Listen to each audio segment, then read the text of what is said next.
our first speaker is Tom Reichert, the Dean of the College of Information and Communication. So I will pass it over to him. Thank you, Laura.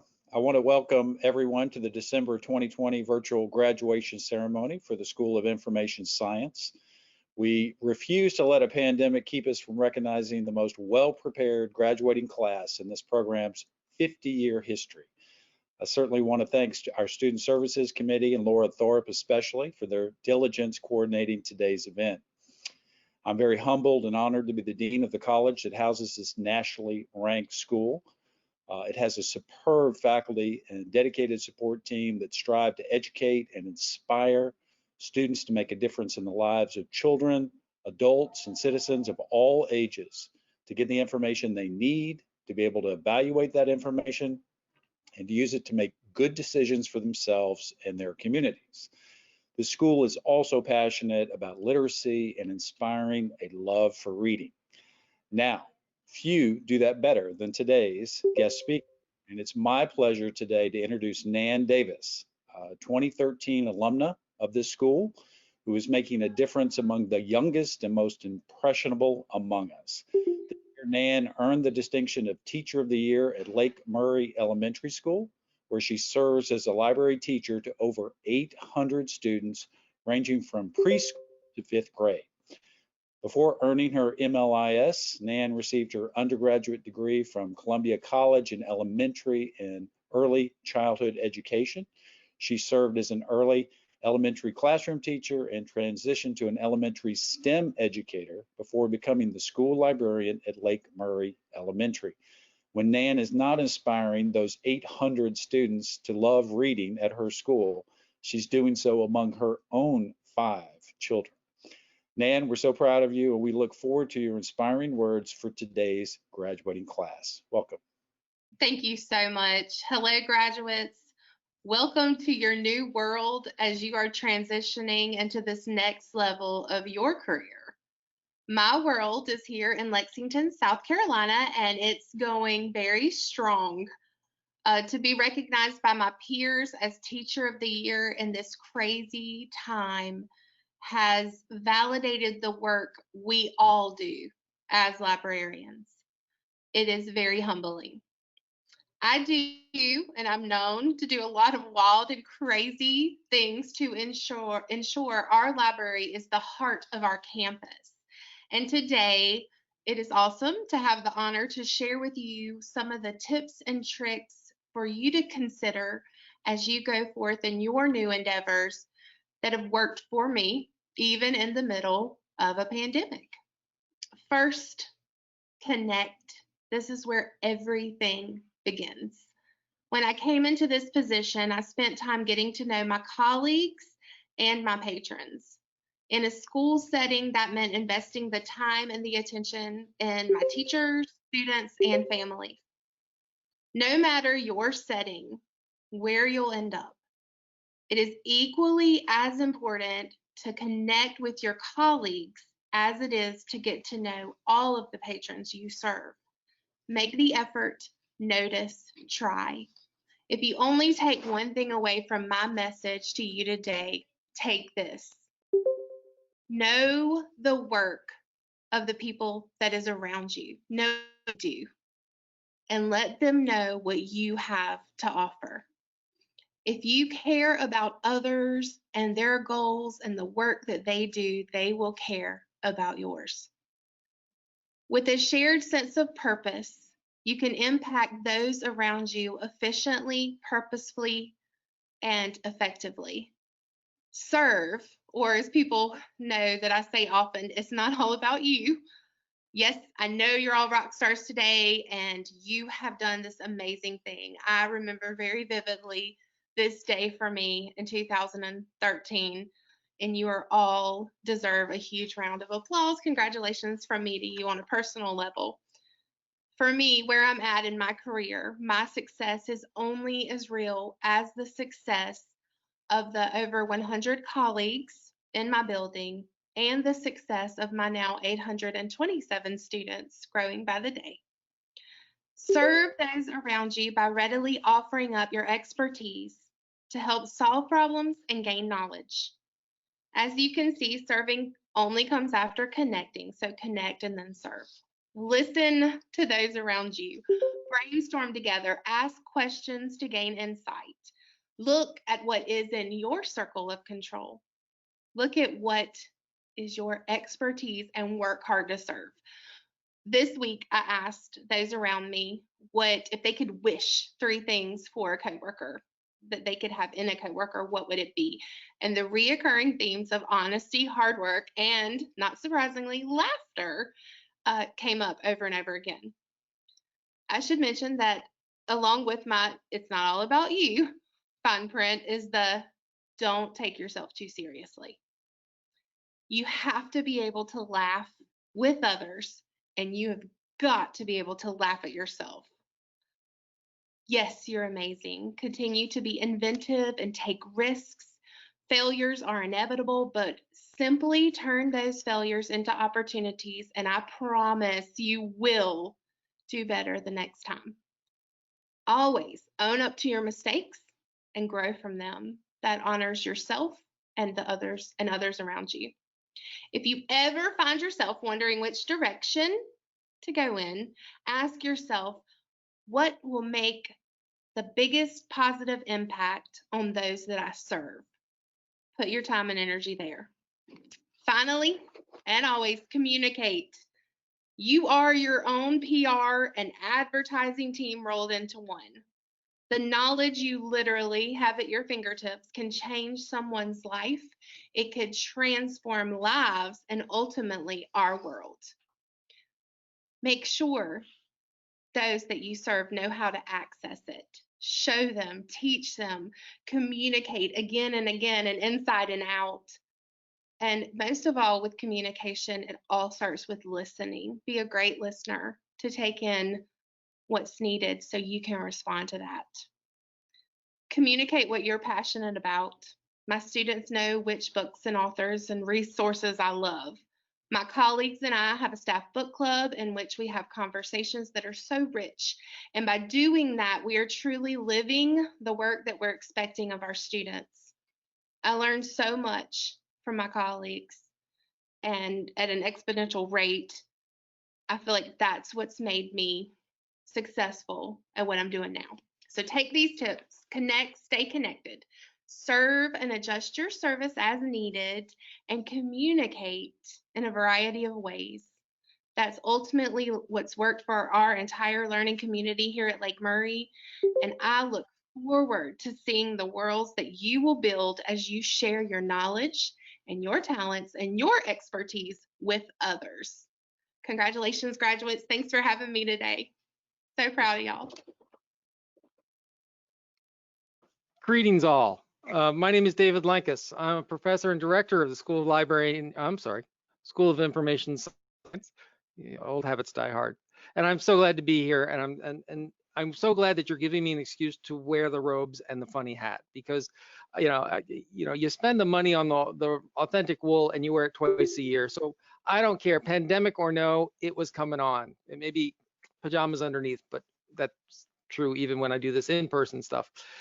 And anyway, when I'm dressed like this, it is a matter of wanting to congratulate you on your big step into your future, but it also means that I just can't help myself to give just a little last lecture, if you will.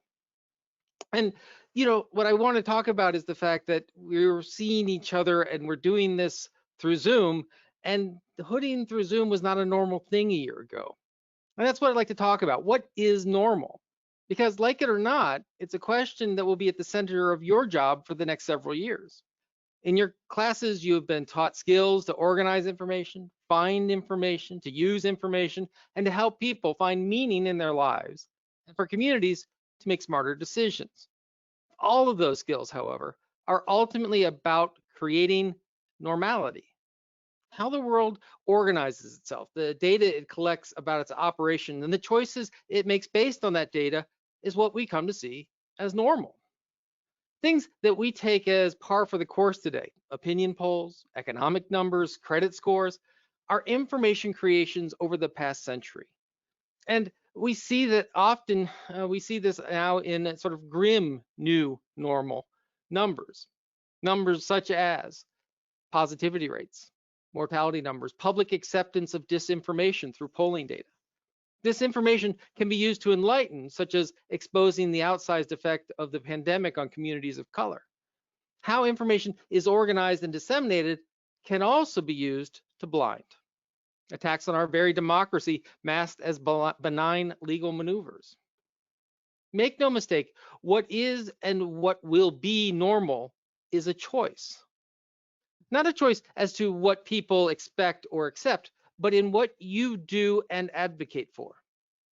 It is the librarians, information professionals, educators, data analysts, and researchers that you are now that will shape the new normal. It is your unique combination of skills and ethical center that will fight disinformation and reweave the connective tissue of our communities and our very democracy. You will do this person by person, neighbor by neighbor, student by student. You will do this by never accepting that people, children, mothers, brothers, flawed and glorious all, can be reduced to streams of data or flattened to consumers.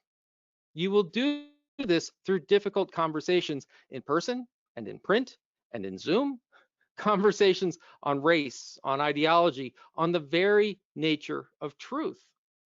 You will do this not by being neutral, but by being transparent and an example of knowledge informed by data and information, but more importantly, by your very humanity. Today we celebrate. Tomorrow, we begin the work of forging a new normal where Black Lives Matter, where the fate of a student in rural South Carolina is never determined by the zip code of their birth, where the access to life-saving medical treatment is not tied to the size of a bank account, and where borders never limit the span of our imagination or friendships. This is your last lesson then. The true value of your degree and your education is never determined by the diploma you will receive, but by the communities you improve. Now, let me introduce a fellow student, Shelly Ward. She currently works as a teacher librarian at Bell Hall Elementary School in Mount Pleasant, South Carolina. Prior to becoming a librarian, she taught 5th grade for 6 years and 3rd grade for 8 years. A true Gamecock at heart, Shelly has an undergraduate degree from the University of South Carolina, and she also has a master's in teaching from the College of Charleston. Shelly, the stage is yours. Thank you, David. Hi, everyone. I'm Shelly, and I'm proud to be graduating from USC for the 2nd time.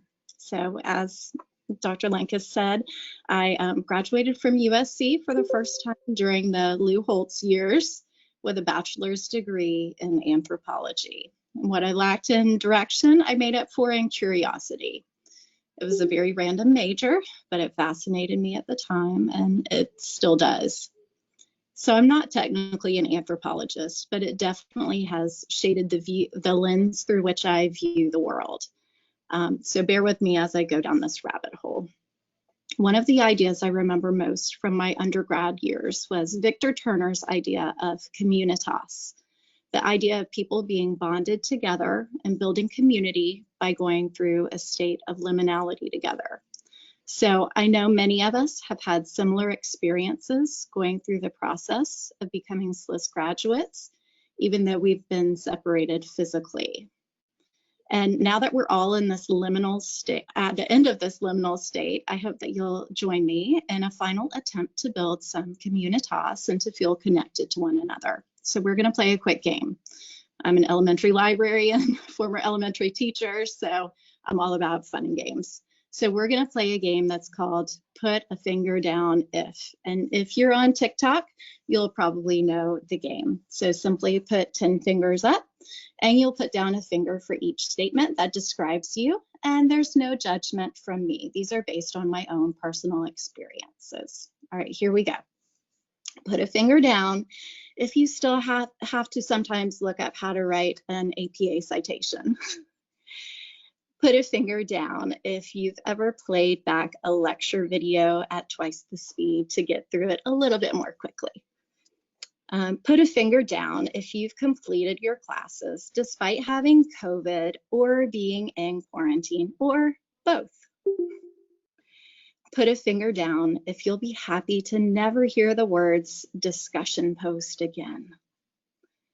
Put a finger down if grace days on assignments fill your heart with rainbows and unicorns.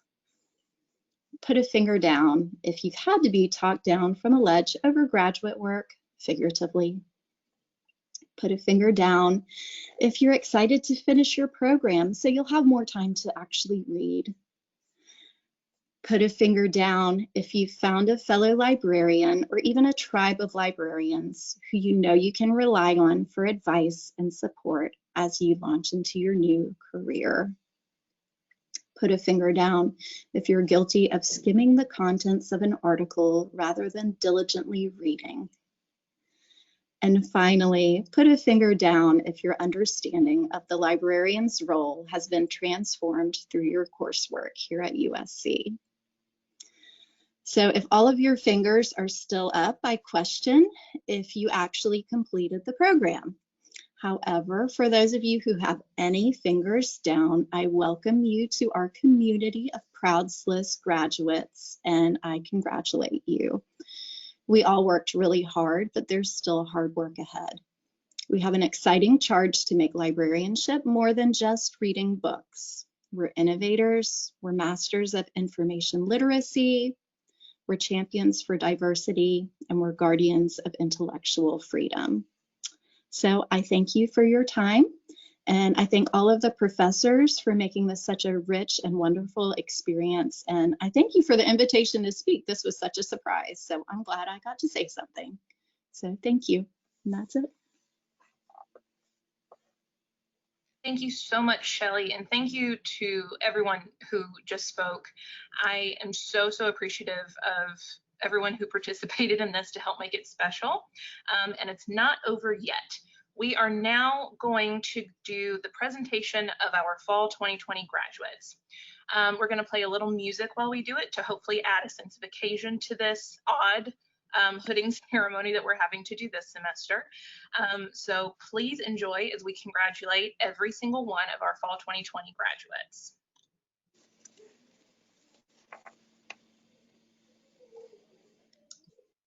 All right.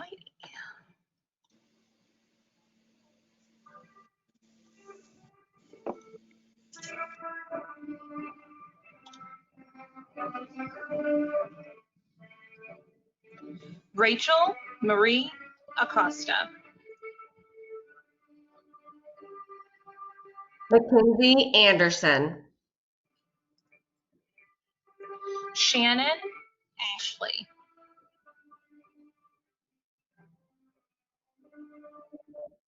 Meredith Atkinson. Melissa Bailey.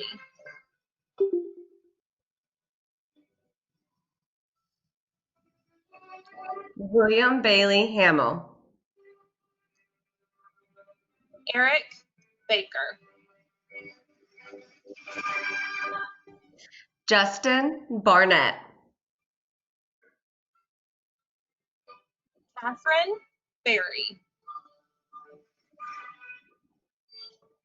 Matthew Brown.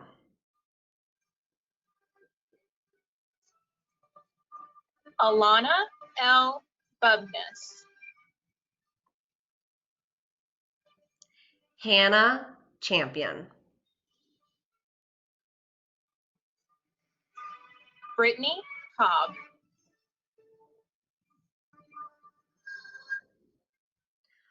Warren Cobb.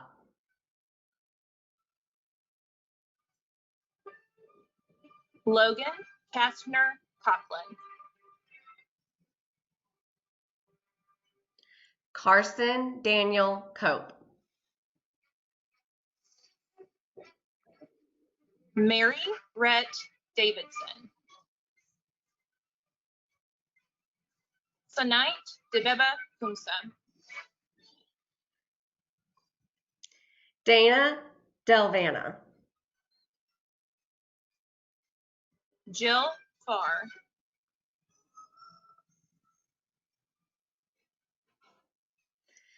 Rachel Fiery. Kim Ford.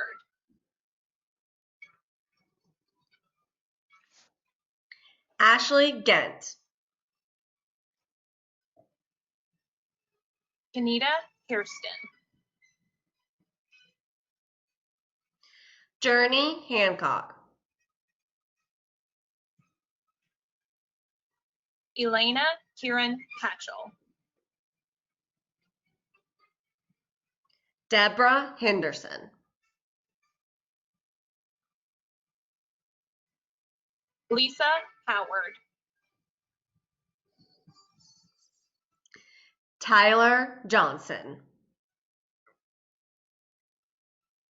Andrea Marie LaFalche. Christian Lear.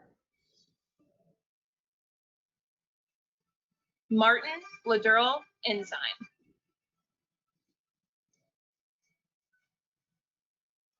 Shelby Malsbury Snipes. Rebecca Marcus. Megan Elizabeth Mitchner. Robin Moore. Marie Oots. Gabriella Pace. Cheryl Park. Molly Hashell. Hashell.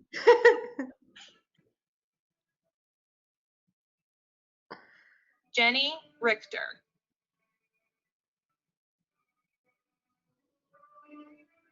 Elizabeth Rubel.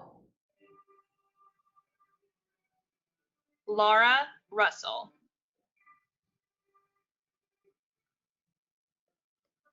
Anderson Skull. Kimberly Sellers. Darlene Marie Shook. Polly Schroet. Catherine Simpson. Caitlin Teal Smith. Jessica Smoke.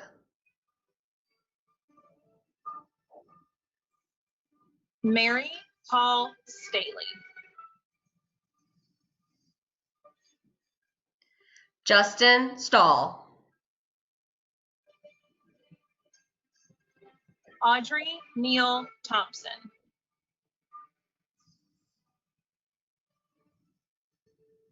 Elizabeth Rose Tonelli. Joseph Walter.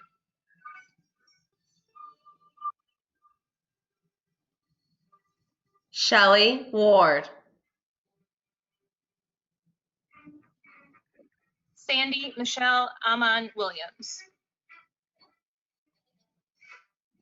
Rachel Wilson. Elena Wolf. Leland Wood. And Katrina Zarelli. Congratulations to all of our fall 2020 graduates.